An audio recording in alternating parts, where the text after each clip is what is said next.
আমরা কি চাইলেই আসলে পারতাম না যে যেহেতু অনেক ধরনের বেসরকারি জরিপও আসলে হয়েছে যেখানে 70-80 লক্ষ মাদক 1 কোটি 2 কোটি বলা হচ্ছে, সেই ক্ষেত্রে সরকারি জায়গা থেকে আমরা আসলে কেন ব্যর্থ হলাম?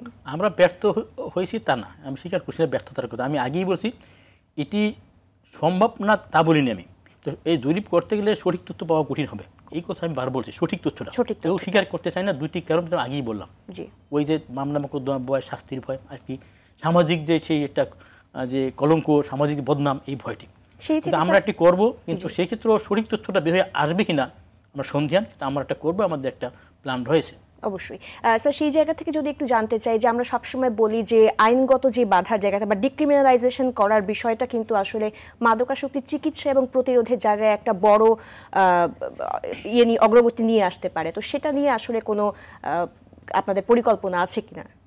একটা ভালো কথা মনে করছেন, কিন্তু আমি কিন্তু আইনগত বাধা বলছি না, আইনের ভয় আসে না। আমি এটাকে বাধা বলছি না, অনেক তো আইনের ভয় তো স্বীকার করছে না, এটা ডিক্রিমিনালাইজেশন হয়নি এখনো আমাদের এখানে। এখন আপনি যেটা প্রশ্ন তুলছেন যে এখন তাহলে আমরা কিভাবে আগাবো উপায়টা কি?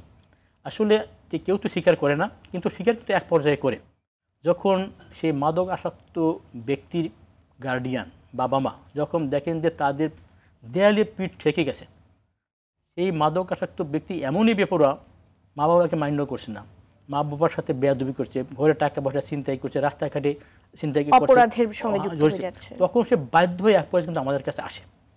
এবং তিনি যখন আসেন, আমাদের কিন্তু আসতে আমাদের এই মাদক আসক্ত নিরাময় কেন্দ্র আছে, আমরা ওদেরকে সাজেস্ট করছি এখানে ভর্তি করার জন্য।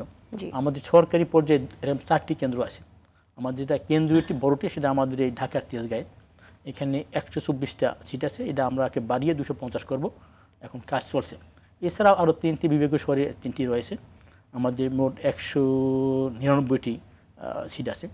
এর বাইরেও কিন্তু আমাদের 378টি নিবন্ধিত বেসরকারি মাদক আসক্তি নিরাময় কেন্দ্র বা চিকিৎসা কেন্দ্র আছে, সেখানেও কিন্তু এই চিকিৎসার কাজ চলছে।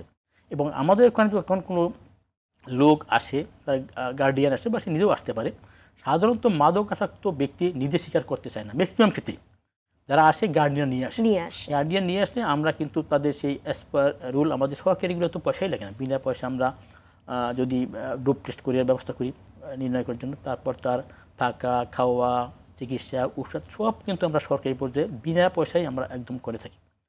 আর বেসরকারি পর্যায়ে যেগুলো আছে নিবন্ধিত, তারাও তাদের মতো ফি বা টাকা পয়সা জানিয়ে তারা নিয়ে থাকে, কিন্তু সেক্ষেত্রেও তারা আমাদের কিছু গাইডলাইন মেনে চলে। আমরা যখন নিবন্ধন দিই কিছু শর্ত আরোপ করি, এই সম্পর্কে তারা মেনে চললে আমরা নিবন্ধন পাই, এভাবেও তারা করে থাকে।